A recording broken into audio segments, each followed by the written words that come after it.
What's up, everybody? Thank you for tuning into this video. We're going to do a worst to best list of all the Marvel films that are out to date.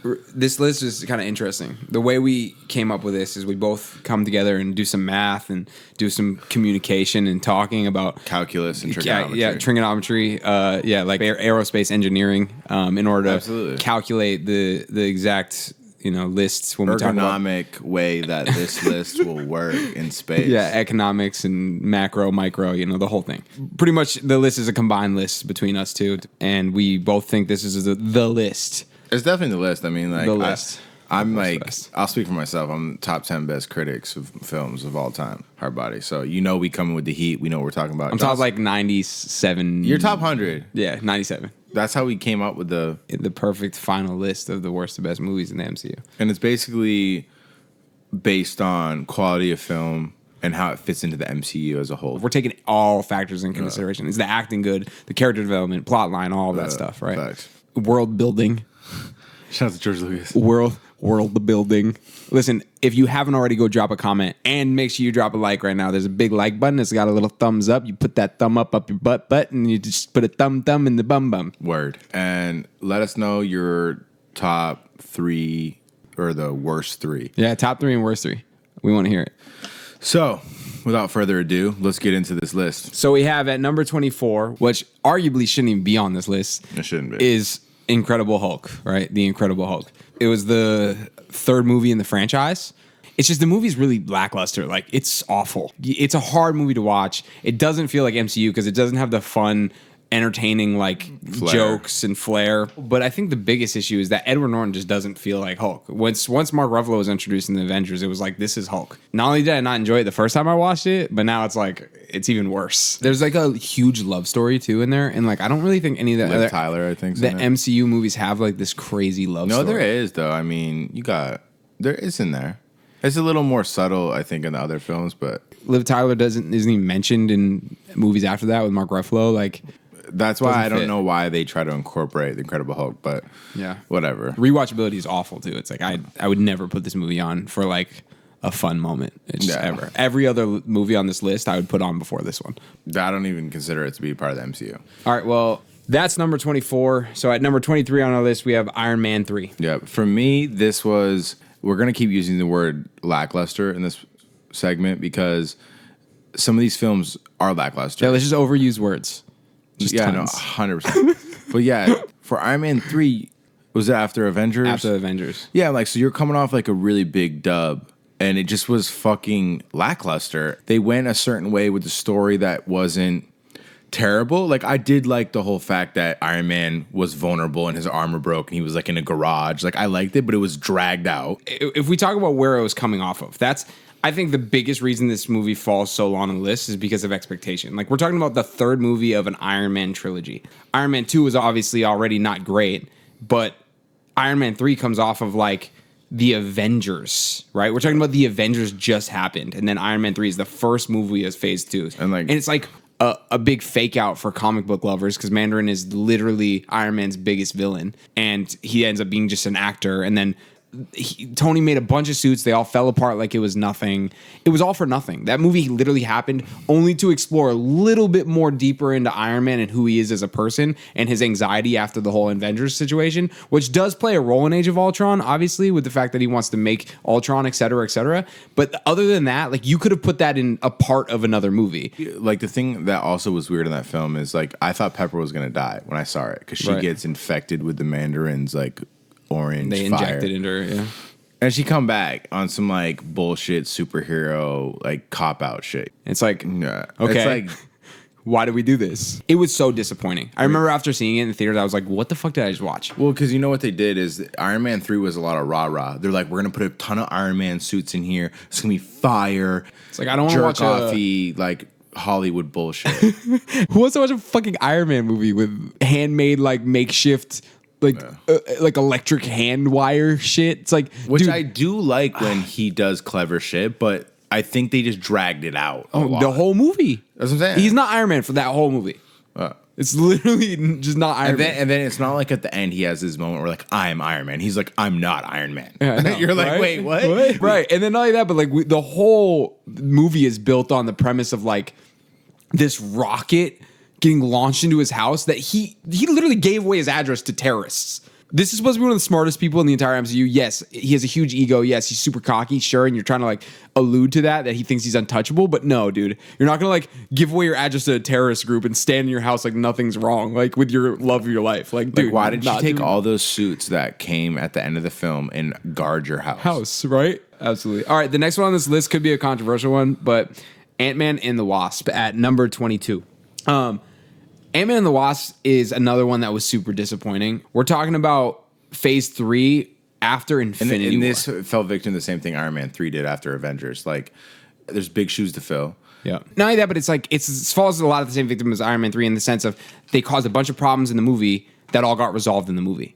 It's like it happened for no reason. Plus, it falls on the same problem that Captain Marvel has, where we just came off of Infinity War, and you talk about a story that happened before Infinity War. And this is what they always try to do is like, these films are coming off big group films and they're trying to like be as epic. And I think you just need to like keep it small and like 100%. And that's what I really appreciate with some of these films that are higher up on the list. Like Ant-Man 1, for example. Yeah, they're conservative. They're not trying to be like, oh, this is as epic as the thing that you saw last. In this case, like Infinity War. You see Ant-Man and the Wasp and you're like, you don't need to make it as epic. Just keep it more small time because that's more enjoyable. But 100%. That's the one thing that I think Marvel fucks up with. This movie had literally 3 villains. It's like, dude, you don't need to slam all this into one movie. Like, you could have had one villain and made it very interesting. You literally just made one thing happen after another to keep the plot moving forward. And the Wasp dropped in too. Yeah, absolutely. And then on top of the Wasp, they brought in the old Wasp too. Yeah. With Michelle Pfeiffer. 100%. Was it? I don't know. It's some fucking crazy bitch. Some old bitch. I forget. I think, is it Michelle Pfeiffer? It might be. I think it is. Yeah. We'll say it is. If it's not, like, fuck you, we're close. Yeah, it's one of those bitches. We're fucking right there. Michelle Pfeiffer, fucking, like in that realm. You know, whoever the fuck it was. Julia Roberts. It's like one of them. It's one of those fucking old bitches who are fucking good actresses. Yeah, like, and like, there was it small. They're like, we're going into the quantum realm. There was so much plot armor, dude. It was ridiculous. Plot armor. It was an outrageous amount of plot armor. Everything just happened because, we need to keep moving the plot forward. Well, yeah, and it also set up fucking Endgame. It was, I think it was like a sacrificial film, in my opinion. Yeah. Honestly, Ant-Man is fucking awesome. This is not this low on the list because Ant-Man's bad. He's such a great character and we love him and his friends, but you dump it into this pile of mess. Give these characters more justice and let them live in this realm and keep it small. Like the first one was. The first one was built on such a small storyline. It's like, just like, loved it. It's amazing. You know what I'm saying? And that's what we want. Exactly. So Ant-Man and the Wasp was a try-hard film. 100%. Nail in the coffin. Yeah. Move on. So at number 22, we had Ant-Man and the Wasp. And at number 21, we have Iron Man 2. We average lists, right? And like for me, like Iron Man 2 was on the real rear end of this list for me because it was lackluster, right? Yeah. Like it's you had it lower than Iron Man 3. Yeah, I did. Yeah. Like Iron Man 2 to me as a viewer and a fan of the franchise was just so weird because I say this all the time on my podcast, the movie Rant Break. Go check it out. But huge plugs. Check out the movie Rant Break plug. No, but like X-Men was always like the GOAT. The fact that the Avengers became like the forefront of this was really like not off-putting, but kind of surprising because I never thought Iron Man was that interesting of a character, and Iron Man 1 was so good. You had Jeff Bridges, who's a fucking G, and then you went to Iron Man 2, and for me, like, it was another, like, terrorist dude that was kind of like a trendy terrorist. He had a toothpick and was all, like somehow technical, but, like, a big brute, and he was trying to, like, manipulate these big techies out in, like, San Fran and L.A., and then, like, the last fight scene, like, it builds the whole film, and then War Machine gets introduced, which is cool, and it got recast as Don Cheadle, which was a good move. Big good move, yeah. Great move. He just got better flow. Love Don Cheadle. Yeah, no, he got good flow. Captain Planet, motherfucker. Yeah. Remember, turn off the faucet between usages and recycle those plastics. Or else... I'll turn you into a fucking tree. Captain Planet, motherfucker. I honestly fall into the group of people who are the minority here. I think more people think Iron Man 2 is bad than they think is good. And I actually like it. For me, Iron Man 2, what it does really well is there's so many dope character moments for Iron Man that live with me for a long time. Like the whole court scene when he's like talking shit to like the court, like, and he's just like the government. Yeah, like shit. So he's such a gangster in that whole scene. There's a lot of complexities when it comes to talking about him and his relationship with his father, and then learning kind of what his father actually thought about him and wanted him to accomplish. And just building off of a lot of deep details that will build a foundation for Iron Man throughout the entire franchise of the MCU. So I think Iron Man 2, there was evolution and development for the character Iron Man. 100%. But the film was like not good. Yeah, it definitely could have been done better in a film. And there's a lot going on here. That's, I think, the big problem. Like, I think Justin Hammer could have been the only villain in this movie, right? Absolutely. I think that like this would fall victim to the same situation the first Justice League did with Steppenwolf, and how in the Snyder Cut depicted Steppenwolf a certain way. I think if they did that with the villains in Iron Man 2, it would have been cooler. Yeah. There was like lack of humility or something. He had a lot of plot armor. Right? Yeah, he like, went to he's prison. He stood in the middle of a raceway, didn't die. Yeah. Faced Iron Man with a suit on, didn't die. Went to prison, got out of prison. You know what I mean? Now then he can hack entire computer software in a second. It's like, dude, this guy is like a jack of all trades out of nowhere, right? And then he gets beat in like a second. It's weird. His character in general wasn't done a lot of justice, because I think he's a good actor. What's his name? I don't know. Ricky more. Today, Junior. It's no, I got you. It's Ricky Murik. You're still struggling. Yeah, I got it. Murik. It's like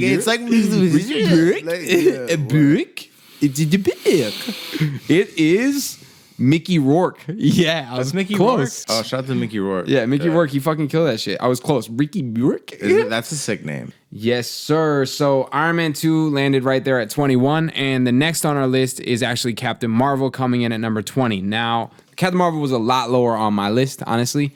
I have a personal vendetta against this movie. Poor Brie. I hate Brie Larson as an actress. You know who you and should as a hate person, more? kind of. You know Dislike her thoroughly, I guess.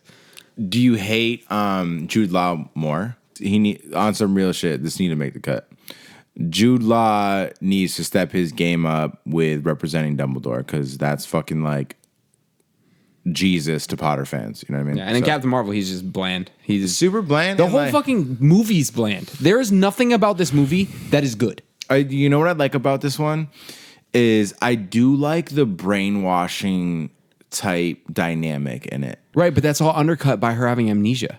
It's I like, fuck with that. you know what I mean? It's Yeah. like, dude, the amnesia plotline, first of all, sucks ass, especially the way they told it. Now, if they want to give her amnesia, but they want to give us a flash into her life before we meet her, so that we can get an idea of who she is as a character, who Captain Marvel is, and then they introduce her brainwashed and amnesia. They did that the opposite of that. Exactly, and she has no personality. It's some like outer space bitch that's like has no affinity towards No personality. Zero personality. Yeah, but she did drop in on Blockbuster, and I do appreciate the shout out to rental services. I really do.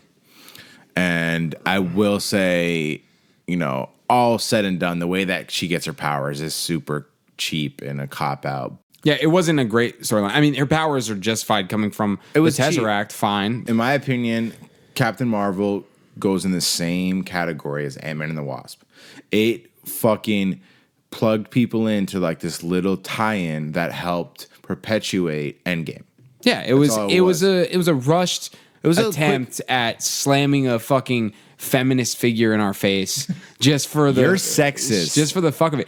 No, it's like, dude, she's a bitch the whole movie. She's unlikable. She's literally a bitch to everybody. I would love to watch Netflix with her. Dude, she's not nice to anybody. Okay, Black Widow, Captain Marvel. She's just Netflix with Captain Black Widow 1,000 times over. But she want to watch horror movies. I could just listen to her in my robot voice from her, and I would I'd be better off than even sitting with her. But yeah, the fact of the matter is that she's not a good character. She's too powerful too. Way too powerful. They don't know what to do with her power, and that's why I said like they just used her as like a gateway to finish Endgame. Like the only thing I could say that I like from this movie is like I like the Blockbuster was.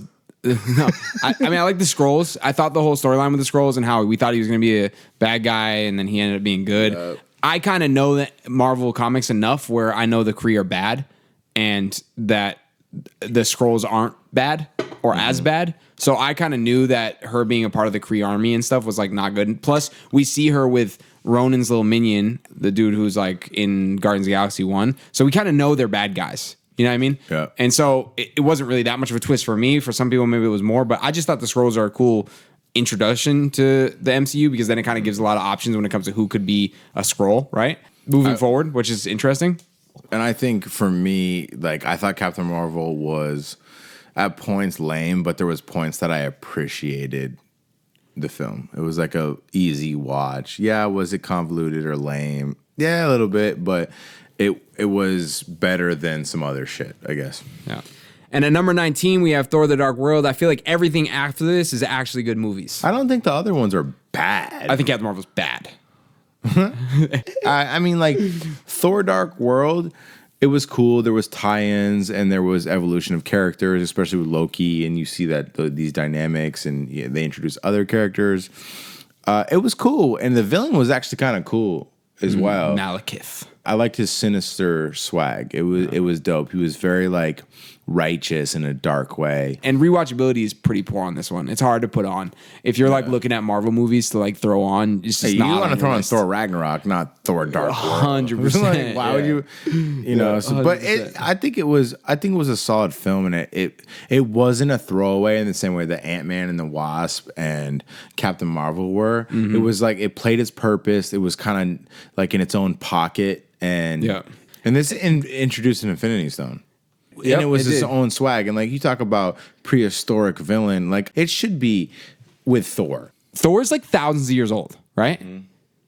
We've known him in the MCU for like a 10-year span. Yeah. How much he's grown as a person in 10 years, equivalent to his lifespan, is fucking ridiculous. Yeah, like go watch Avengers. Like that's like Avengers. I my lifespan's probably like 80 years, right? The equivalent to like 10 years to a 1,000-year-old person would be like a week for me.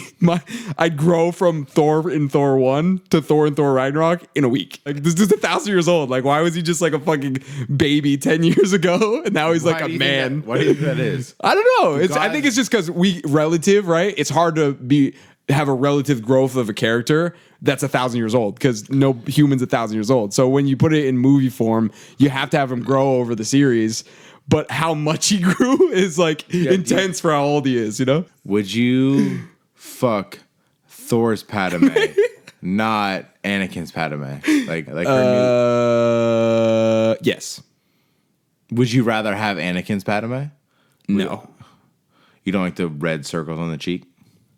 It's not that. George Lucas's writing sometimes is so like he doesn't know how to write love stories at all. So she's like his love story life is not like it's not on point at all. It's really He's probably been strange. married for a long time and he lackluster.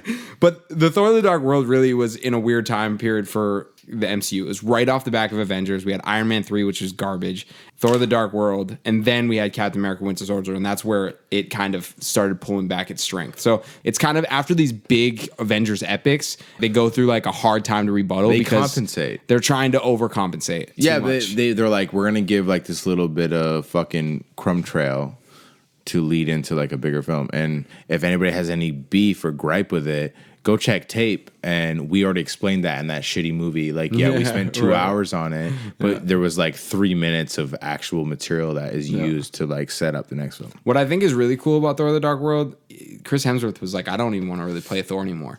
He's so in now. Until Thor Ragnarok happened, he's like, I want to do this character forever. I'm having so much fun. That's been said. And I love how the MCU has changed acting for actors. These are great roles. These aren't fucking corny ass things to get typecasted in. Like, you are like an icon, like respecting the character enough where they're willing to be the character for the rest of their life. You got to think about it, dude. There hasn't been many scenarios in Hollywood where actors sign up for a 10-year gig with the same coworkers.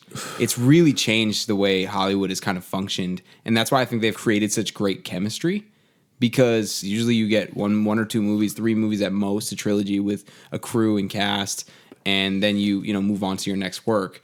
this is like a lifetime for some people, you know. And I think that's great. Like, if you hitting it, like Chris Hemsworth is a great Thor. Yeah, absolutely. At number 18, and it's actually the newest addition to the Marvel franchise, we have Black Widow. So it lands kind of low on the list, obviously, relative to the rest of the movies. But I thought it was a good movie overall. Like, I enjoyed it, don't get me wrong. And actually, on the second watch, it was much more enjoyable because I think it gave a lot more context to some of the stuff that was happening in the beginning of the movie, especially when it comes to the family dynamic.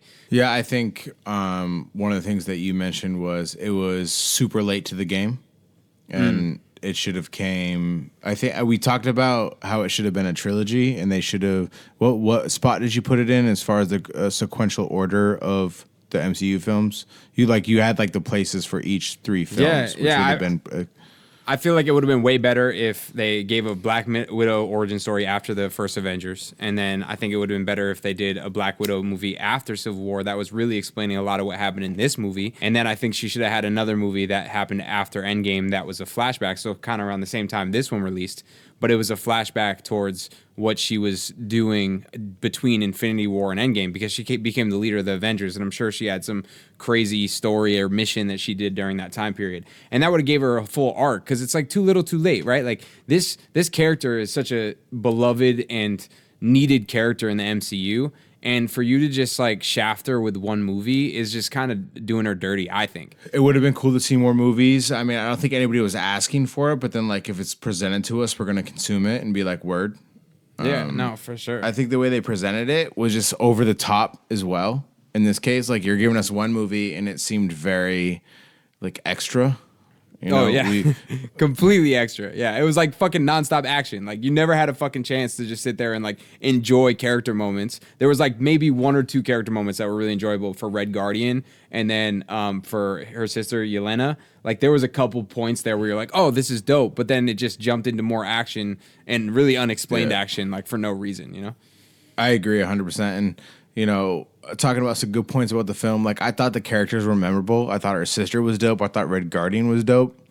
I think, was it Dracoff? I don't think he was a bad character personally. No. You know, it's nice to have like non-super villains, so to speak. I think the fact that they made Taskmaster his daughter, though, was dumb. It's like Taskmaster is such a dope character in the comics, and to just bring Taskmaster into this and just make it kind of like a one-off. I mean, I guess she's still alive, but she's good now, I guess. Maybe she has the technology. Maybe she'll come back or as a villain. I don't know. But it's like you didn't really give that character justice, you know, like it should have been, you know? I mean, they were trying to do tie-ins with it. I think it would have been hard if it wasn't a male character, I guess, in the sense of where the movie played off that. Overall, I think it was like a fun watch, although like very unrealistic, being that Black Widow is not a superhero and she was doing very superhero-esque things, as we talked about on our YouTube show, Hot Takes. 100%. Yeah, 100%. Yeah, I mean, she literally should have died like 15 times in that movie from just getting like absolutely destroyed by things and just not getting injured.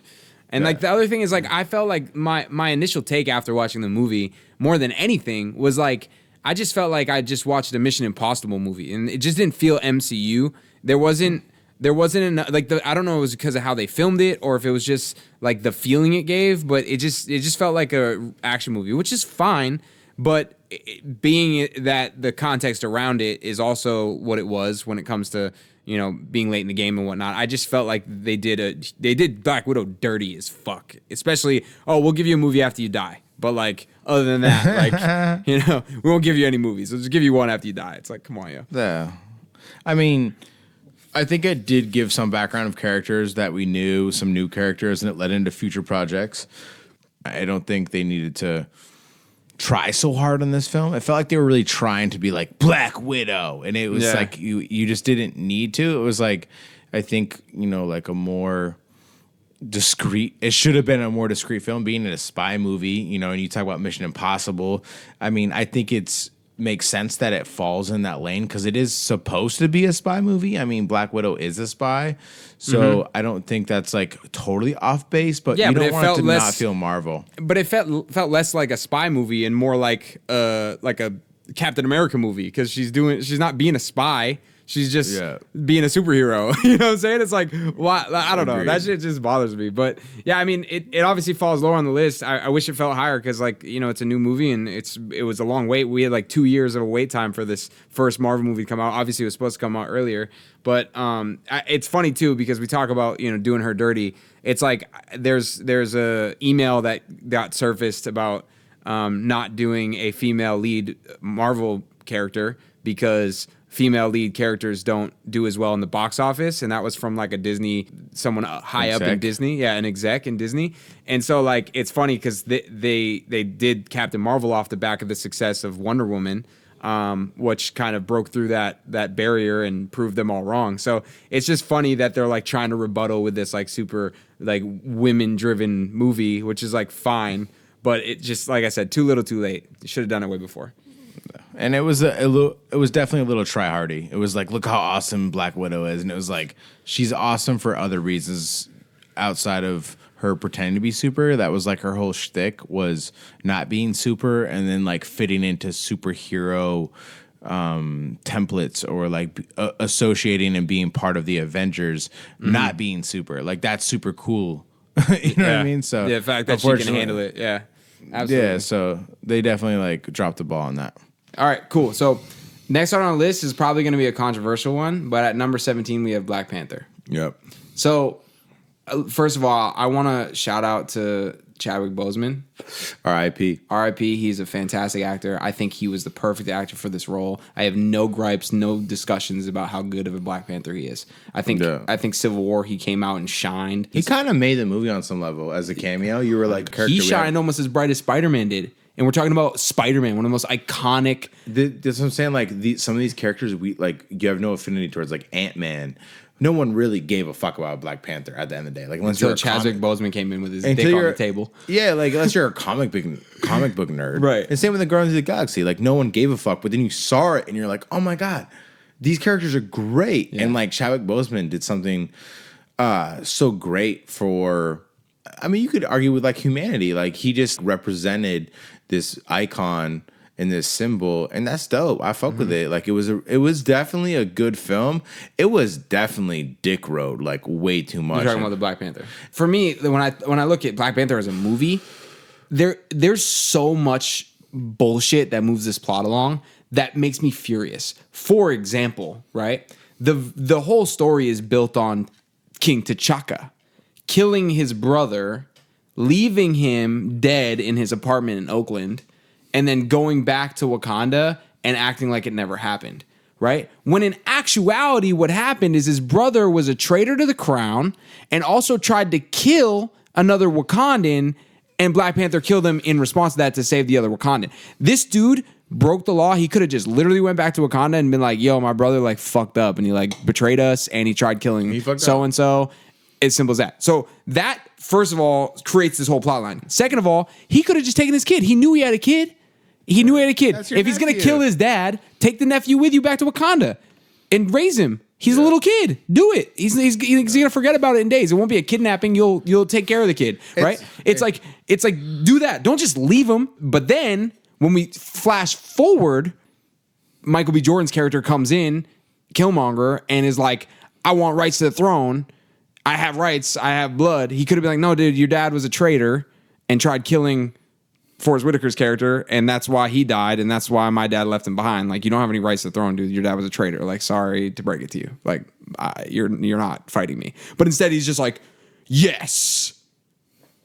Okay, so you're just gonna go fight this dude in a ceremonial like thing? What, for your ego? Like, I thought that was honorable, right? Because he was like, all right, you want claim to this, then we have to do the ceremony. Dude, if you're the king sitting on the throne, you're not going to risk your entire country over some dude who walks in and says, I want to fight you. You're not doing it. No, but I think I respect the like honorableness. You're at least going to open your mouth and tell everybody what happened. Tell him what happened. You're not going to tell him, yo, dude. You think your dad was murdered? No, your dad tried killing him. That's why he was killed.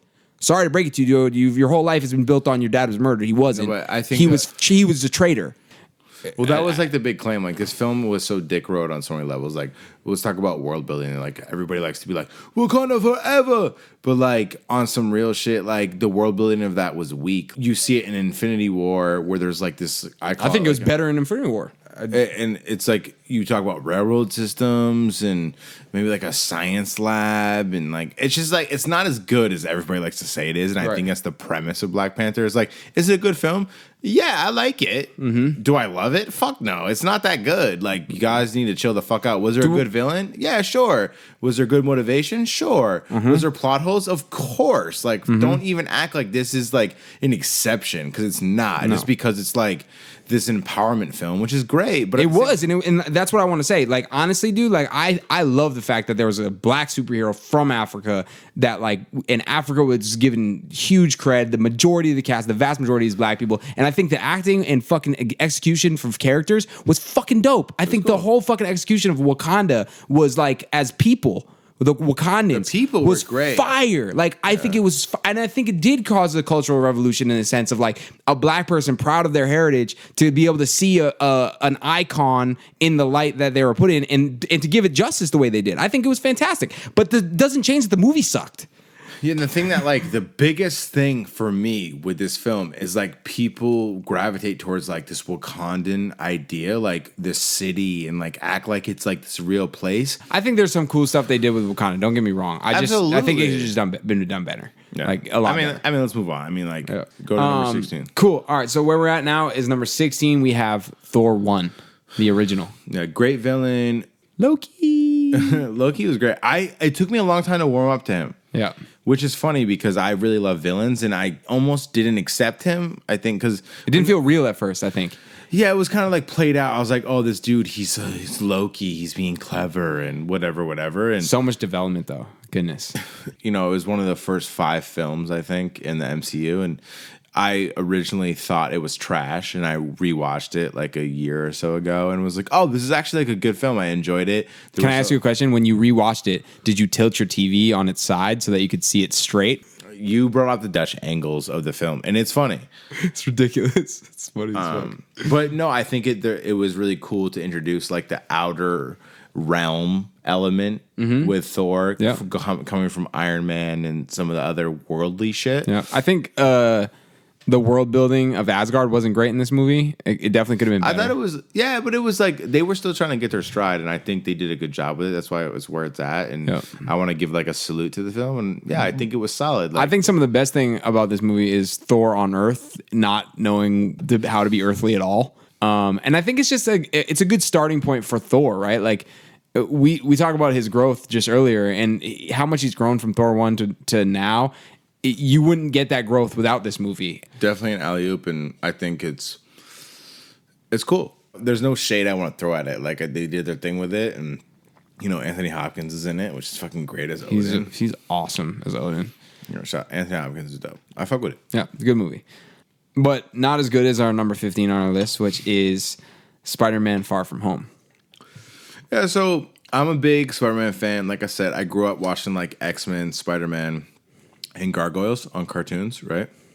I have a big affinity towards Spider-Man. I think him and Batman have the best villains of all time. No one can ever fuck with them. Shout out to Venom.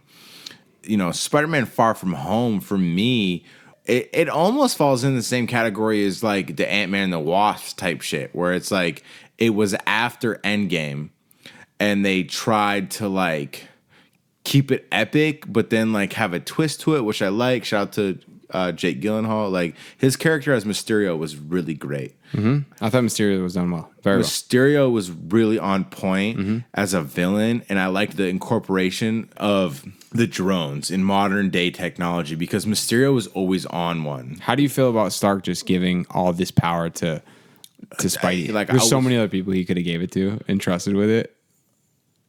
Yeah, 100%. And that's why I think Mysterio like you wouldn't give it to Rhodey. Like, I mean, I guess Rhodey would be obligated to give it to the government. Maybe that's why he's like wouldn't do it. I mean, give it to Star-Lord. Goddamn, like Star-Lord fucking get busy with it. The biggest problem I have with this movie and why it slides down on my list per se, I'm a Marvel fanatic, right? Like I love Marvel.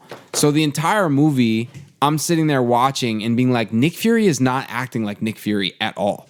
Like, he's literally not. He's just, there's nothing that feels like Nick Fury here. This doesn't feel right. He's being stupid. He's being really dumb. He's making stupid decisions. He's trusting Mysterio, like, and he doesn't even know this dude. And why doesn't he reach out to the rest of the Avengers? Like, it bothered me the whole movie. And the most important part of the movie is that it wasn't them. He was a Skrull pretending to be Nick Fury. It's like, dude, I would have been able to enjoy the movie so much more without you trying to put a post-credit twist on it. It really fucked up my viewing experience, like, a lot. The studio knows that Marvel fans get their dick hard off post-credit scenes. So they fucking won't disclose something till the end because they know that gets them, like, hooked on the next one. No, but shout out to Samuel for fucking holding it down. All right, so that was Spider-Man Far From Home at number 15. And at number 14 on our list, we have Avengers Age of Ultron. I really like this film, and I thought there was, like, a evolution of Tony Stark and the Hulk. Yeah? A.K.A. Bruce Banner. The sun's getting real low. Shout out to Black Widow. Yo, she wants that Hulk dick. She ready for it, though. Do you think she wants to get fucked by the Hulk? Yes. Absolutely. Like, if you're with Bruce Banner, like, I feel like you have this, like, crazy, weird fetish of, like, getting fucked by a giant green cock. The fact that, like, he's such a grower that she definitely is aroused. I think the best thing about this movie is how the characters interacted and the writing of the characters and the moments they had. That party sequence when they're sitting together and they're trying to pick up Thor's hammer and they're making jokes and they're talking. And then Don Cheadle's War Machine's whole storytelling where he's not getting the response he wants from Thor and Iron Man. He's not super. Yeah. And then he went and talked to another group of people. They like gave him the response. He's like, yeah, I'm the man. And I think this is one of those films that filled the shoes of the first Avengers because the first scene is very good. And it introduces characters and it's epic and it makes sense. You got the characters like collaborating together on like actions to fuck shit up. Yep. It makes sense. You got Wanda and Quicksilver getting introduced. Yeah, and then like in this same film, you got Ultron. I like the creation of Ultron. I really am interested that them like hacking into the Mind Stone, doing an algorithm to create, life, right? Yep. And we spoke about this too. I really think and genuinely believe that this should have been Iron Man 3. And yeah, I agree. And just to throw in another like little shout out is like Vision was created at this point in the film, and it was a really cool build up because we had films of Jarvis being who he was, and then to like see him to come to fruition, and then on top of that, years later, he's got his own show with WandaVision, which is like a top 50 best TV shows I've ever seen for sure. Absolutely. Before the last couple episodes, it was probably going to be top 10, but they butchered that. I really, truly agree with you. I think that this movie did some really good things, but overall, it's just lackluster. I think that if you made Civil War Avengers 2 and you made this Iron Man 3, I think the MCU would make more sense. I mean, Iron Man should have got the same justice that Captain America did in Civil War with like Age of Ultron. It should have been Iron Man, Age of Ultron. Like that would have been fire. Sick. Just throw Iron Man 3 away. And that would have made Iron Man 3 like amazing. We would have been like, oh my God, this is crazy. Look what it did for Captain America with Civil War. Yeah. And same with Winter Soldier. And Winter Soldier too, yeah. Like they really packed the punch. Iron Man never had a Winter Soldier. Iron Man was the equivalent to the first Avenger. Like it really was, like in its own right. Iron Man 2, like, it's fine. Just let it rock. You were trying to introduce characters.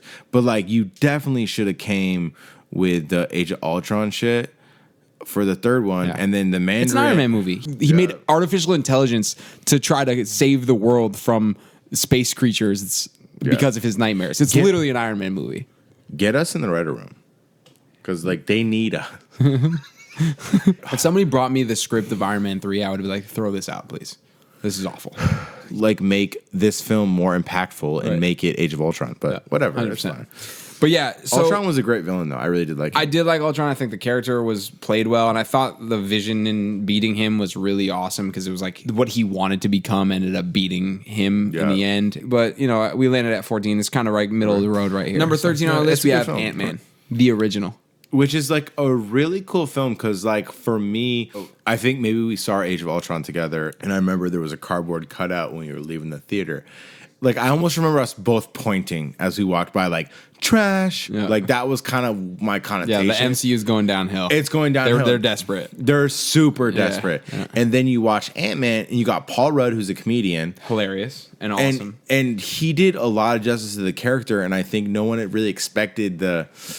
We talked about this too, like Grounded, right? This movie lives in this crazy universe where there's aliens and spaceships, and we're talking about a guy who can shrink to the size of an ant in a storyline that's contained, right? It's kind of modest. It's super modest, and it's awesome that they can make a movie in this crazy cinematic universe with such a basic, simple plot line, but still make it awesome as a movie. And that just proves the genius of this whole MCU. I think Ant-Man is a perfect example of the genius of the MCU, where it's like you can go from Guardians of the Galaxy, which is like insane space opera. Space opera. Love it. You know what I mean? To Ant-Man, which is like a guy from San Francisco who can like a thief.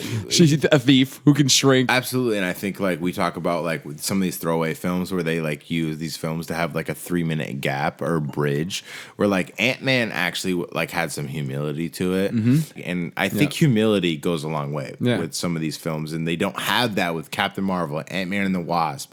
Fucking like these bridge films that are used as a place to like connect a bigger film and a bigger idea, which I appreciate. Like you might as well, right? If you're gonna throw a film away, like let's connect it to something that's gonna like elevate the whole series. But you know what I'm saying. So let's move on. Let's go to number 12. All right, cool. So that was Ant-Man 1, the original. On number 12 on our list is Doctor Strange. So I'm a trippy ass dude. For me, Doctor Strange has like a special place in my heart. If I eat some mushrooms or some drugs that I like to get in a certain mindset with, it takes me where I want to go. It's talking about dimensions and getting trippy. Out of body experiences. Yeah, philosophical. And I really fuck with that. And I love how there's that element in the MCU. It's really, you have all these like super strong people and egotistical fucking rich assholes. And then you have someone who was a rich asshole become a humble, interdimensional fucking wizard sorcerer. Like I fuck with that. Like it's. I mean, we talked about this a little bit last night when we said a guy who's good in his life gets hit with a huge adversity, has to overcome his adversity. Which can we talk about that for a second? Like it's terrible. Triumph. Doctor Strange fucking drives off a cliff. Whipping that bitch too. He was whipping it. Drives off a cliff with a Lambo. Loses all functionability with his hands and can't do surgery and loses himself entirely. 100%. He went into a really dark place too. Like there was a point in time where he was selling everything in his house just to fix his hands. It's like and he turned away the one person who loved him the most just to fix his hands. That's what I'm saying. Like the humility of the film is great. The villain is poopy. Yeah, I like Dormammu. I like the end of it, the whole Dormammu sequence. I did like that. Yeah, but like the it was other cool. dude. But yeah, the dude. I mean, he wasn't awful. It's just nothing great.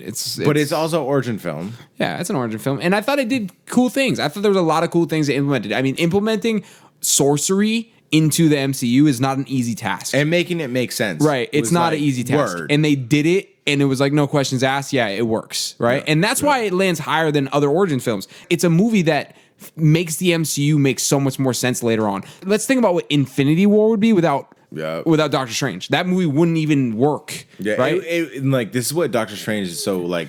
It's kind of like a hidden gem. Yeah, it's not like amazing, but it's definitely. I would say it's a great film. The only thing that attacks this movie on a negative end is just when you talk about origin film and the played outness, Doctor Strange is like a cookie cutter of that. But what they brought to the table within that cookie cutter plot line was really fucking cool. Absolutely. All right, cool. Well, I think Doctor Strange was a fantastic movie. I liked it. We're talking like Ant-Man and Doctor Strange are side by side on the center of this list. So number 11 on this list, slid up from 1UP's list, but I really like this movie, Spider-Man: Homecoming. Yep, no, it's super dope. I thought they did a big justice to the Vulture and making it original and not feeling too like fantasy. And the plot twist was fantastic. Like I said, finding out that he was the dad of I fucked with that of his love interest was really cool. It was and they kept it small. They weren't trying to make it too epic. That's one of the things I like about it a lot. But like Spider-Man's cool because a lot of times I feel like Spider-Man's problems are very like about him with his villains. They're like trying to like kill Aunt May, or they're trying to kill Mary Jane. It's not like they're trying to kill New York City. I mean, sometimes that happens, but like that's why I like Spider-Man because It's very like they're Contained. trying. It's contained, and they're trying to like get at Spider-Man, and Yeah. they don't know who he is. Sometimes they figure it out a couple times. I loved when he figured out who Spider-Man was when they were in the car Yeah. together. That's He's like like a looking thing. at him, and he's like, "Wait," connecting dots in his head. I was like, and Michael Keaton killed that shit. Like, such a good Keaton's actor. Great. Yeah. He was a great Vulture, and I think Yeah. it's ironic that he played the character Birdman. It's really interesting and like ironic. I think where this movie gets most criticism when it comes to like people looking at it, I think people really don't like how Spider-Man is in need of Iron Man's assistance because He usually doesn't have. he's that. one of the most powerful people in the Avengers. Like he's Spider-Man can whoop on Iron Man, like Right. on some real shit. yeah. But I think what I really like about it is in this MCU where Spider-Man fits in is he's really young still and he's still just figuring it out. Like he just graduated from his sweatshirt and sweatpants get up. But he's also in this universe really trying to prove something because there's already this established group of superheroes that he's trying to like live up to already and prove that he can be a part of them. And so being what this Spider-Man is for this universe, it works perfectly and it fits. And like the Sam Raimi Spider-Man, overall trash. Are there characters and elements to the films that are great? Like obviously Doc Ock was great. The film was trash. Tom Holland has been the best Spider-Man that we've seen. Tom Holland. Shout out to Tom Holland. Shout out to dude. Tom Holland. He's a goddammit. fucking beast, dude. Spoiler man. He's a spoiler man. Yeah, right? and he's just so fucking fun to watch on I screen. love that dude. I love like Fun. that dude. That dude is inquisitive. I really fuck Yeah, with him. it's just an entertaining watch. You can. So- It's so genuine. Green Goblin even with what's his face, like that was good. And I think James Franco was a great Harry Osborn. I really do. I think that like Andrew Garfield was fucking fantastic. Yeah, was he a little hipster with it? But like the world be hip with He the was shit. too cool. He was too cool as a Spider-Man, but him in the suit as Spider-Man was appropriate. Him out of the suit was not. And I think Tom Holland balances it a little more, where like Tobey Maguire maybe was good out of suit. You know, like he was a nerd nugget. They're just too old too. Like Tobey Maguire and Andrew Garfield, just too old, dude. They're not high schoolers. Like Tom Holland is a high schooler. You can get the vibe from a kid from him from the start. It's like it works because he's that age. You can tell he's not this like 26-year-old man trying to pretend he's a high schooler. Who's It looks been weird. famous for 10 years. Yeah, right? No, they did such a great job casting him, bro. It No, was a absolutely. perfect I'm casting. with it. I'm with and it. introduction too, the Civil War introduction and not having to feel the need to go into his origin story was a great decision, I think. Yeah, and I really do like how they depicted Aunt May in the new depiction of Spider-Man. Because Aunt May was you love very, the way she looks because she's Like- nice. It's a fresh take. It's a fresh take. Like Aunt May's hot. Like Aunt May was never hot. Like in the cartoon, in the comic, she's this old bitch that's like Peter. Like Iron Man's just straight up flirting with her.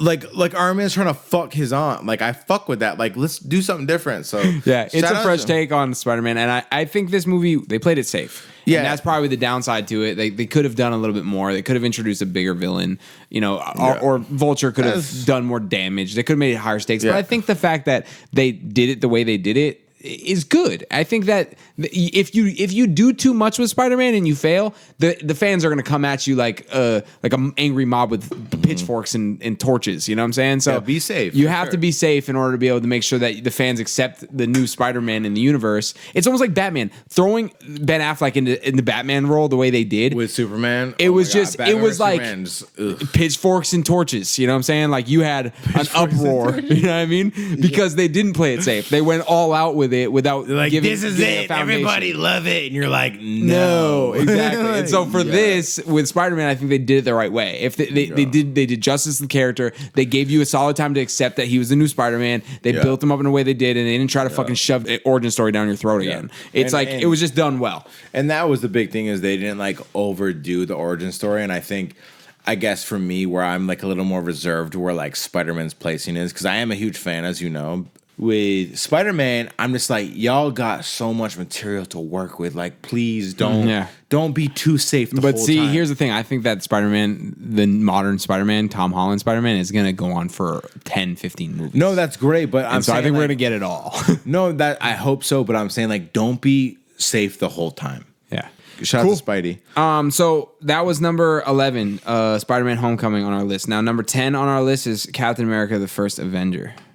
This movie caught me so off guard. I remember when it came out, I remember watching it, and I was like, oh, this is not what I expected. Yeah. This is actually like a film. This isn't like some bullshit. Especially towards the front end, you're like, what am I going to get? Right? Yeah, like, is this going to be like this, like, hubbub? All the attempts at every other superhero film franchise, like the X-Men franchise, for example. Yeah, it was like, look how cool this person is. I'm powerful. And this was like talking about American history, the Nazis in World War II. which is how Captain America started. Yeah. They used to send fucking comic books to the troops in the trenches. I think that, you know, you look at some of the other movies that go back in time in the MCU and they don't fit. This one does. It's like they did such a good job at making a story that happened like 100 years ago, or not 100, but you know what I mean? It feels like you're not wasting your time on a storyline that you don't need to look at because there's a timeline going on. They put it in the right place, and they did justice to the time period, and they did justice to the character. Captain America has the best trilogy out of any of these heroes. Literally, all the trilogy wise, it's the best.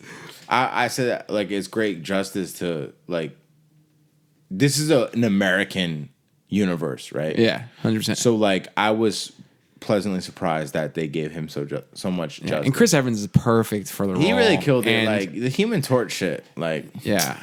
And shout out to Elrond, too. I think that introducing a Bucky and just the foundation this built for the MCU is really slept on. Even from modern day, like, MCU fans. Like, I still know people who are MCU fans today that still haven't watched this movie. And it's like, you don't know what you're missing out on when it comes to understanding and loving Steve Rogers, as well as understanding and loving Bucky Barnes as Winter Soldier, and all of these details. It's like this movie laid out that foundation for everything and did it in such a like really good way. I think that this film, this like real cinema. Yeah. I would say that like it's arguably the most cinematic film in all 23 films, because it's an American who is undervalued, and he has this dream. But pure, so pure. So pure. He got this dream. He would go risk his life, even though he knows he can't do anything. He'd go risk his life to save the United States. Yeah, that's America. Save the world. That's America. Yeah. That's what America was built on. You know what I mean? I would say arguably the best development we've seen in any of the films. Yeah. And it was like such a shock when you watch it. You're like, wow. This doesn't even feel like a superhero film. Grounded as fuck, yeah. Super grounded, and then he like gets superpowers, and like he immediately like acts and like saves people. He's like so much humility in it. Yeah, and you'd think like it would be boring to watch somebody that's so perfect. You'd think that, but it's not, because he's so genuine. You get so much genuine vibes from him that you understand his character. And this movie does it. I would literally have enjoyed Infinity War less, all of these movies, if I hadn't watched this one. They would have felt like empty, because lackluster.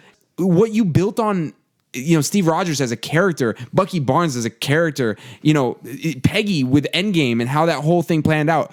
It's like a great, massive tower built on a foundation of steel. You know, it's like never going anywhere. You know, it's the best building block, and it's slept on. But I think like real fans know.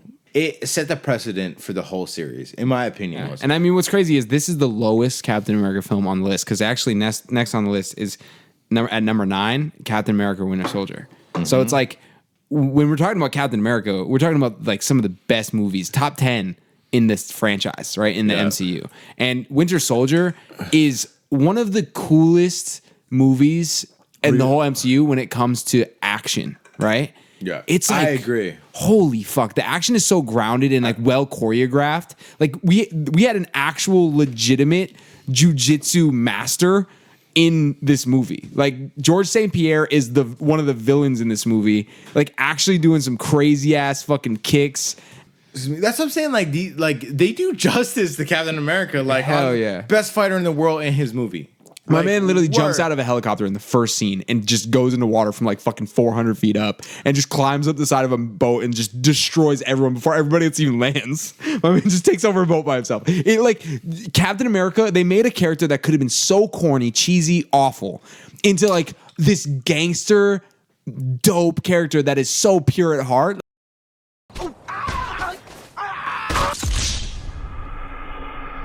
Like, how can you do that?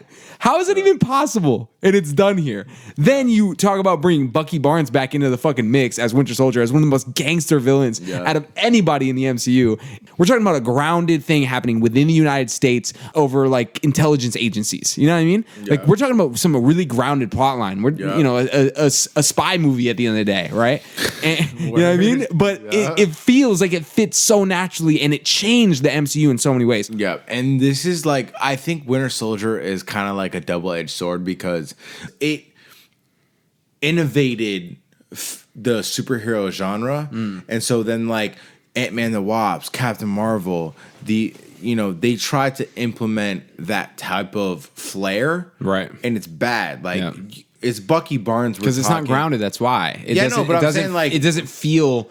But like that, It's Bucky, exactly. It's Bucky. Yeah, Like, Bucky. You're talking about Bucky Barnes as the villain. Which I love that dynamic where like it alludes that he could whoop his ass, Right. but then you're like, history says like Bucky was the. But one has rules, one doesn't, right? Yeah, like Bucky would shoot him in the face. like, You know? like Bucky also like been on the top dog shit for way longer. Yeah, oh yeah, he's been a naturally- fucking like master assassin for like 100 years. Yeah, and he On and pulled off. he pulled all the bitches and was with Captain America when he was a fucking scrawny bitch. Like, point being is like the Winter Soldier, outside of everything in that film, was such a good villain. Yeah, he was. And like the action sequence, like the And you didn't fucking, know what the fuck was going on. Like there's so much like choreography. cuts. The choreography Beautiful. and the cuts, the edits were good. Yeah, very, very. They were very Yeah. forgiving with like how they were fighting and shit. It was fire. It was It very was like very well done. very punchy. And I love the mystery of it. You really didn't know who to trust. You know what I mean? And he was wearing a mask pre-COVID. Don't forget, this is also the movie that introduced Falcon, which I think is one of the dopest characters in the MCU. Really? I love Falcon. On your left, the whole first introduction of him and who he is as a character. He's a great dude. He looks out for. He's literally trying to help veterans in this movie, overcome. with Like, that. he's I a fuck with dope character. Plus, he's so ride or die. My man is literally like, dude, you're Steve Rogers. I'm literally gonna do anything you want. Like, from here on out, I'm your ride or die best friend. I do fuck with how Falcon is ride or die. Like he is like really self-righteous. But yeah, let's move on to number 8 spot. Was good. All right, cool. So that was Captain America: The Winter Soldier, which fucking amazing. At number 8, drum roll please. The movie that started it all, Iron Man 1. Right? We're talking about Jean fucking Favreau. That dude's fucking. He's a saint. Like he's creatively, he's a saint. Like he respects material more than I've seen anybody respect material. Yeah, and we're talking about Star Wars. We're talking about Marvel. Like, let's get him in Fantastic Beasts and Where to Find Them. I'm dead serious. If he likes it. Let's really talk about how this movie came about, right? We're talking about out of the rubble of Marvel Studios. They pretty much sold away all their rights to everything. The only thing they had left was Iron Man. It's like literally it. Is that what happened? Yeah, they literally had nothing. They sold away all their rights. That's why they were left with none. That's why they're getting it all back now. Because they were desperate. They were strapped. Marvel Studios had nothing. Which is funny. It's ironic because they were like putting out Blade, I think, was the only other thing they put out that actually made any money. Everything else failed. Is Blade is he gonna come in like the vampire shit? Could be fire. Yeah, bro. it's gonna be hard. You imagine like Morbius and Blade. It's gonna all kind of. Oh, Yeah. Oh, you think Morbius? Oh, that makes sense. That Morbius would connect with Blade. Yeah. For them to be able to just take this ragtag team of people, Robert Downey Jr., who was going through some questionable stuff in his career, put him in a role where he's going to flourish and just make this movie that nobody was expecting. Where superhero movies were at this point was such a weird space. This movie proved that superhero movies could work in the modern age and be what we expected it to be. It was a revolution. I think revolution is the word for it, and I think it changed cinema, and it just like Iron Man was never on the radar. The Avengers was never on the radar. Like X-Men were the sauce, and same with Spider-Man and yeah. Batman. Like fuck the Avengers. Who gives a fuck? The Avengers were like corny. Same with the Fantastic Four. No one gave a fuck. They had their own cartoons, but no one.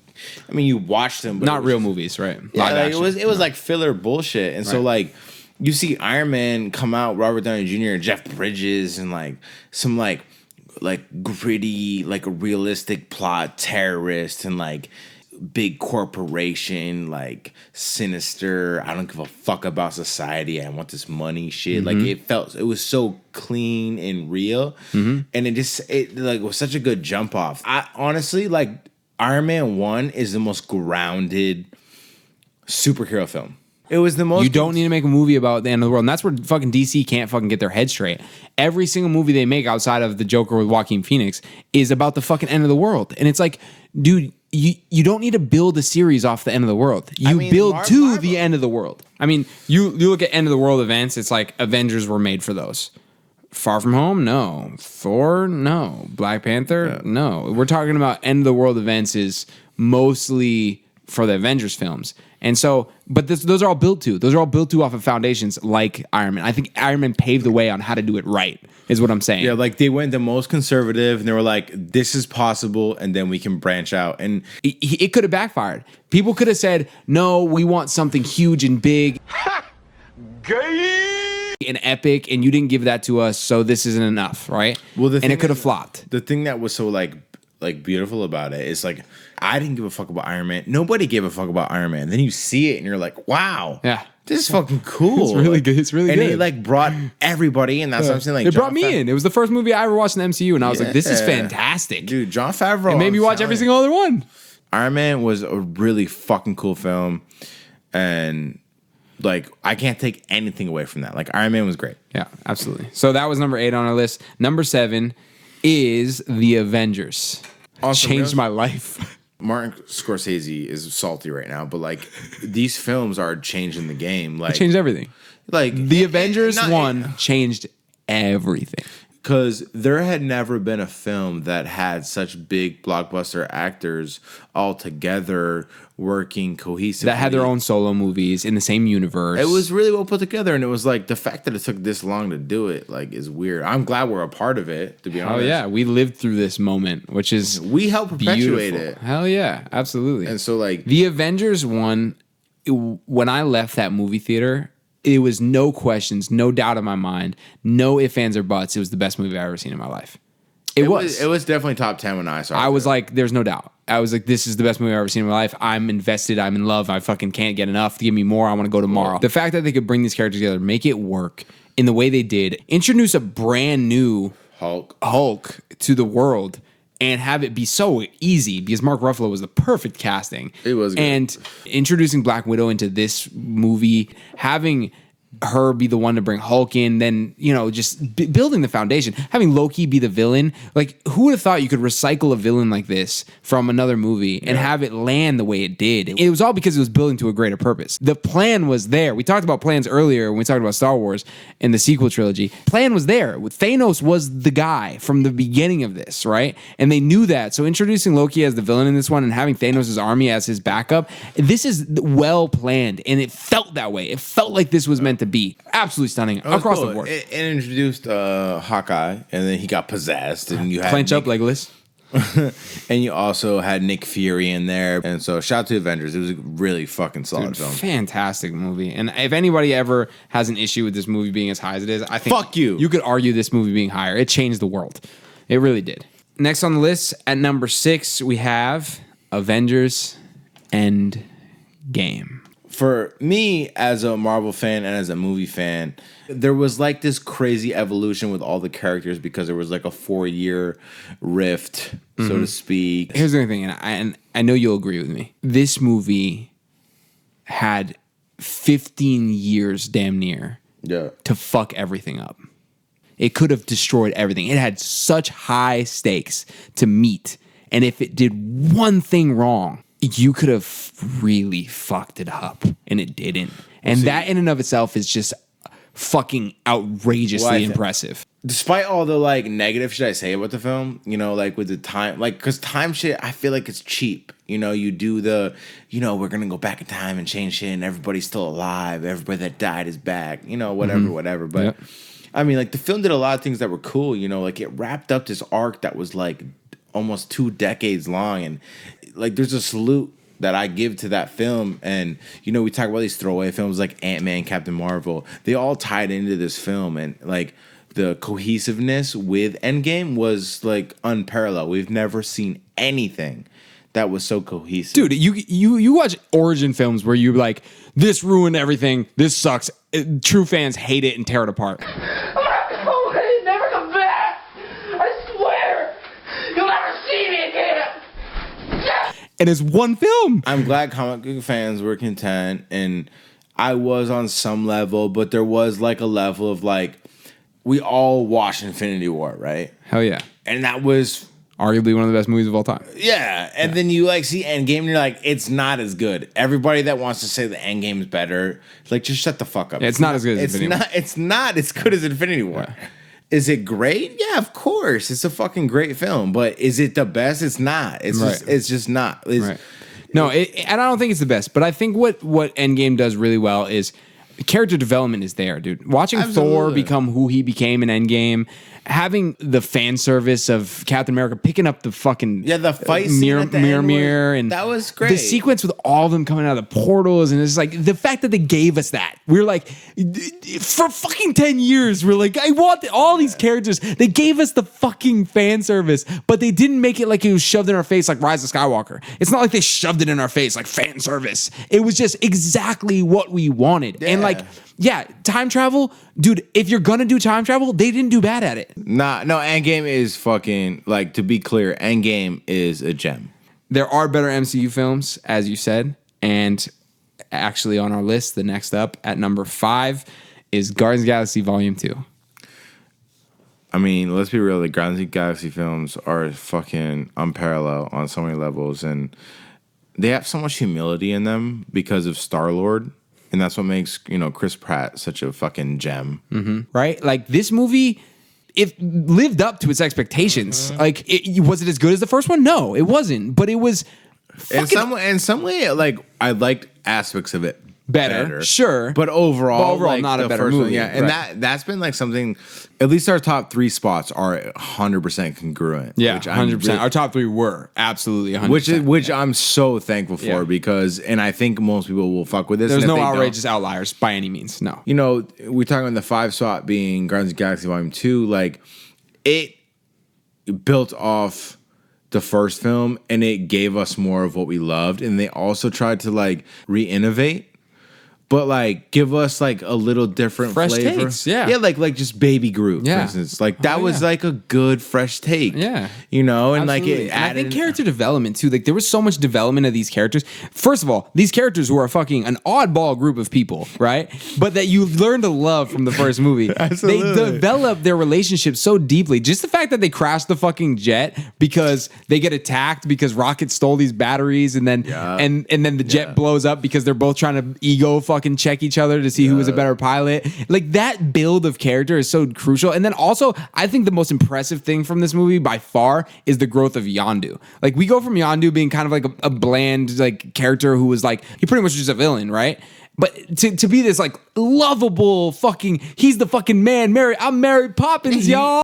I'm Mary Poppins, y'all. ego father figure. Yeah, father figure. Exactly. Like you find out that he was the true father for Star-Lord the whole time. In 2 movies, they fucking built on characters more than characters have been built on for years and decades in the X-Men franchise, for example, right? Yeah. It's like you did in 2 movies. And this movie is fucking a fun watch. I'd put it on at any time, whenever. Rewatchability is there no matter what. You throw it on, you can watch it whenever, dude. It's fantastic. Yeah, the first time I bought the film, I was chilling with Anonymous and we ate some mushies, right?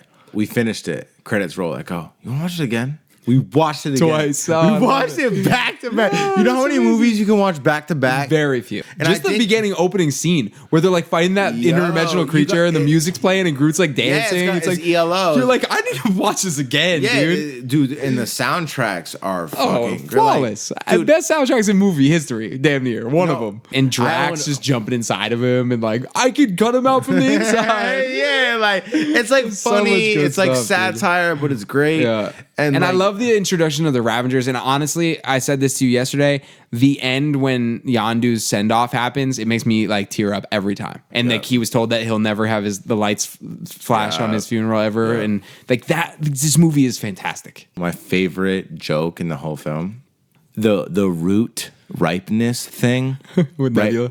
with Nebula and Gamora and everybody. Yeah. Everybody keeps telling Nebula, because she's a prisoner, that the root is not ripe enough. And then she eats it. Yeah, it goes on like there's like 3 or 4 different encounters where like it's not ripe. It's not like even Drax is like it's not ripe. Yeah. You can't have it. And then like the Guardians of the Galaxy are gone, and she gets her hands on this like a root, like radish type thing, and she bites this thing, and She spits it out. and she goes, "It's not ripe." Like it's like so fucking it's funny. very Like the good. timing of that. You know what I love about Guardians of the Galaxy films is how many different names Rocket gets called. Works, you stupid raccoon. Don't call me a raccoon! I meant trash panda. Pretty much like to go there, please. Rabbit is correct. Can I pet your puppy? People down here. Can't believe I'm taking orders from a hamster. Hey there, rat. Thank you, sweet rabbit. You're welcome. Even that triangle-faced monkey there. He's like, it's like a thing. Trash Panda is my favorite. Trash Panda. He gets called a rabbit. He gets called a triangle-faced monkey by Ego in this movie. Even your triangle-faced monkey can come. Like, it's so funny. Like, I love those little inside jokes in these movies that you can like latch onto. And Nah, I fuck with it. but GOG, yeah, that was number 5, volume 2, and then on number 4 we have Captain America: Civil War. Yo, this shit kind of like, in my opinion, flipped the script where his third entry of a film was as epic as Civil War. And like, it made sense that this would be the film because it was a social conflict, right? Like Captain America, he, at the end of the day, I think he's for the people. So if there's a social issue in this case was like, I mean, this whole thing is based off the Sokovia Accords, and based off of Iron Man's experience, he's pretty much feeling like we fucked up, like we've hurt so many people, and especially him being as guilty as he is, because Age of Ultron is his fault entirely. It's his fucking fault. So he killed all those people died, and it's because of him, right? yeah, So I think that the fact that they can make these two characters that are iconic as fuck, that we fucking love, be at a disagreement, right?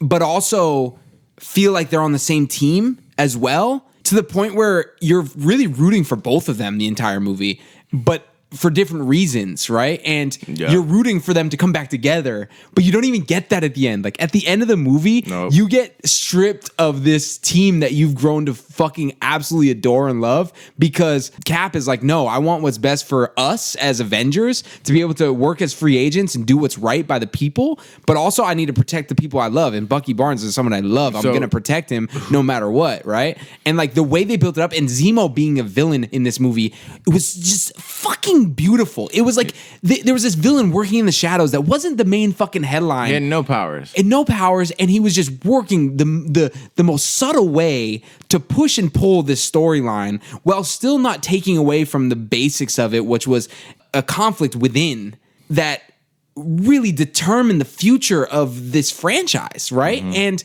it felt like a fucking epic Avengers movie, but there was no end of the world stakes. No, I fuck with that. And I think it's kind of ironic or like silly that Thanos and this asshole with no superpowers is the only motherfucker that like conquered the Avengers. Yeah. Like 100%. Captain America, Iron Man could not defeat this dude. I love his utilization of the Winter Soldier. Like he wasn't even using him to like try to overpower and defeat them. Yeah. No, he was using him as a means to an end, right? Yeah. And like it was just so intellectual and so dope, and the way they did it was so well done. Going into it, you were like, fuck, I don't really know if I'm gonna like this, because I don't want to see my favorite characters fight each other. No, for sure. I think the Russell brothers on the low, like they came in late in the game, if I'm not mistaken. They took it to a different level of epicness and appreciation of some of these developmental situations of characters, and it Black Panther got introduced in this too. I'm talking about Spider-Man and Black Panther got introduced in this. Yep. Fucking and it what? Didn't feel forced at all. At all. It was so natural. It was so natural. Yeah, and I think this, I think Captain America Civil War, I think it kind of like made people kind of turn their head to the MCU in general, because it had like historical implications with the title. You know what I mean? Like, even if you're not a big fan, you're like, oh, I know Spider-Man. I know Iron Man. It's such a good way to like get people exposed to the universe, so to speak. Hell yeah, absolutely. Yep. All right, number 3 we have on our list, Thor Ragnarok. This movie is fucking psychedelic. It is a fucking journey. Whoa. It is like, is mind-blowing. It is hilarious. absolutely fucking jaws drop hilarious, and top to bottom, I think flawless. That's a bold statement. I would say that Thor Ragnarok has a place in the heart of most casual viewers as a great film to just put on. Hell yeah, rewatchability is insane, bro. I gotta give credit where credit's due. Fucking Taika Waititi, shout out to him, dude. Honestly, he took a Thor franchise that had Thor 1, Thor 2 Dark World, and completely revolutionized the character who honestly was really likable, but I wouldn't say he was lovable. No, not at all. And who he was in Infinity War and who he was in Endgame, all is based off of this movie. Even the actor himself, Chris Hemsworth, was like, I was done with this character until this movie. Yeah. I don't blame him. For you to say that, and not only that, but Loki's, his evolution in this movie, like, this movie is fucking mind-blowing. When I saw it... Even Odin's evolution. This movie could easily be number one. If somebody has this number one on the list, I wouldn't even question it. I'd be like, dude, yes, absolutely. No gripes. You're fucking... All these top three, top three, like, any of them could be number one. Because Thor Ragnarok is humor mixed with real story implications, mixed with a fucking fantastic two villains that are both perfectly written. We're talking about Jeff Goldblum. You know what I mean? It's like, it's right. Just, is that one of the two? Three villains. Fuck it. You want to call him a villain? Yeah, I feel like he's not really a villain. He's just a fucking gangster ass fucking character. Dude, he has people vaporized. I fucking love him, dude. This movie it's great. Is so good, dude. I would flawless. I would say that Thor Ragnarok is the easiest movie to just like watch. There's so much, like the opening scene got some old 80s shit. Yeah. Thor's fucking shit up. And watch Loki get excited about Thor getting picked up and slammed because that was something that happened to him before. Like, this movie is like fucking fan service with extra fucking Viagra. It was just like on point. Yeah, and 100%. It was like really refreshing because when this dropped, I feel it was like, it's okay that we like the MCU. Like, you know what I mean? Like, it was like validation to us as fans. Like, we are into something that's really cool. 100%. Because we got some fucking duds. Okay. I mean, Phase 3 is pretty powerful, dude. Captain America Civil War, Doctor Strange, Guardians of the Galaxy Volume 2, Thor Ragnarok, Black Panther, Avengers Infinity War. Heavy hitters, dude. We're talking about heavy hitters. Yeah. Hela is the weakest part of the movie, and she's fantastic. I love her. Yeah, she's fantastic. Like the fact that, like, you know, and this is like evolution of Thor's character, and it's like unveiling when she is in the King's Chamber, right? And she exposes the ceiling, a new mural that showed her and Odin like murdering universes, basically. Absolutely. Which is the backstory is fantastic. The foundation it was built on. Fantastic. And Thor was like, what? Yeah. And we all were like, oh, what? She was a really great villain, and I think Hela would have murdered the fuck out of Thanos if he had no Infinity Stones. Ooh. All right, so that was Thor Ragnarok at the number 2 spot of all the MCU movies. Is drumroll, because this gives away the first. Avengers Infinity War. Yep. Now, I have to preface this. Listen, Guardians of the Galaxy lands at number 1. We're going to talk about it. Oof. But this is a toss-up. Again, these top 3 could all be number 1. So I'm not judging anybody for their list. It could all be number 1. Our list is clearly like the best, but yeah, 100%. if someone wanted to throw Thor Ragnarok at number 1, I would not absolutely be like, fine. Even Civil War, 4th, even if you want to put that at 1. Yeah, I wouldn't be like, you're an idiot. I'd be like, not. Okay, that These makes movies sense. are so good that at the end of the day, the preference could land at a lot of different places. But when we talk about objective truth, Infinity War at number 2 just makes so much sense because this movie literally did what it did better than anything in the history of cinema. We're talking about cinema. I think it captivated the tie-ins of many movies the best that it could do it. I think the most impressive thing about this movie is the fact that they created a villain over a course of many movies and brought it together to be such a deep, developed villain. Whereas, like, if we think about any other superhero movie in the history of time, they've never developed a supervillain like this. Ever. Never. And the fact that they execute it in a way that there's points in time where you're watching it where you're like, I kind of get what Thanos is going for. Granted, he's wrong, and I want him to lose, but I get it. I get his motivation, and I stand by him in his motivation. Just the way of going about it is just not correct. I think we talked about it at one point that Infinity War was so cool because this was a villain movie. The villain won. The villain won. And like that never happens. 100%. And that made the film so fucking beautiful. Amazing. The execution of that role. I mean, I got to give credit where credit's due. Josh Brolin's dope. Josh Brolin, man. I don't think anybody could have done it like he did. For Thanos, like he was definitely killing Thanos. I mean, it was just a beautiful perspective. Beautiful. He's a really cool villain too because the justification is justified. Right. Like Thanos has some righteous idea that he's trying to save the universe by, and he feels like he's responsible. It's almost like how Spider-Man in Civil War says, you know, if there's no neighborhood to protect, like how can I be the neighborhood from Spider-Man? Films, right? yeah. Without having, that purpose behind actions, right? There's no real girth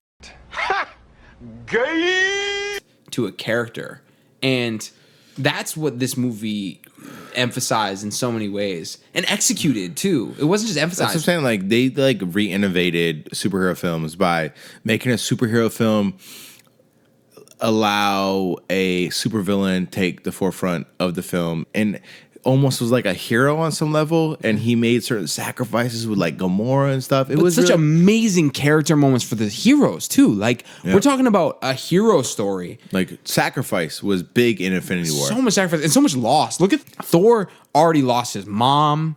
He already lost his entire home, and he lost all the people he loves to Thanos at the beginning of this movie. Loki, Heimdall. I mean, he lost everybody. But so much responsibility is on him to make things right. I mean, he's a protector of Earth, right? Right? And he's a protector of 9 realms, you know what I mean? And yet he has to overcome so many inner demons and so many inner losses, and he fails. He fucking fails. Yep. And it's not just him, it's everyone. Yep. I mean, the way this movie was built up to, there's so many things that could go wrong.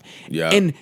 And we didn't just walk away like we did with Endgame, where so many things could go wrong, but they did it. Yeah, and Infinity War was fire. it's like to be able to create a decade of movies and put them together with a masterpiece that not only like executes but excels. I can't tell you how much I love the joke where Doctor Strange asks Star-Lord, "What master do you serve?" Yeah. All right, let me ask you this one time.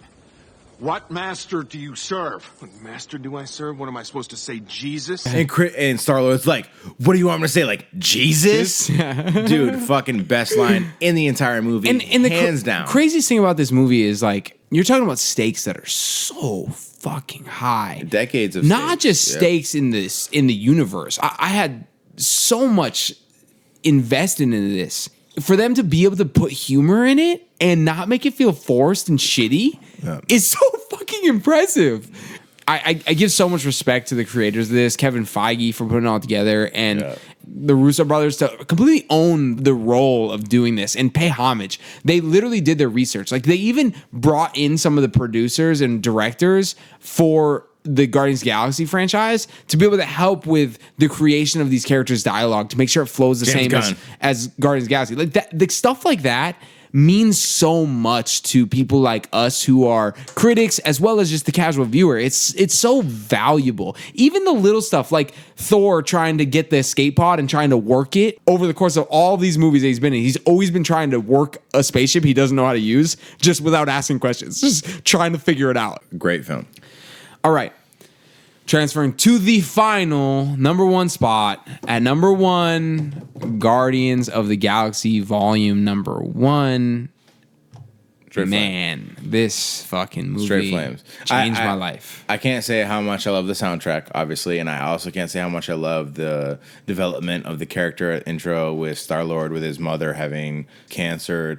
My mother had cancer. It's very fucking traumatic when somebody that you love is trapped in the medical world and you're kind of like sitting on the sidelines and you can't really do much. And especially as a kid, dude, right? Yeah, like he's a child. He doesn't really know how to accept it. There's like this crazy dynamic. He's the only thing that he finds peace in is listening to music, and as artists, the music like, his mom gave him. yeah, it's really the storyline built on this character.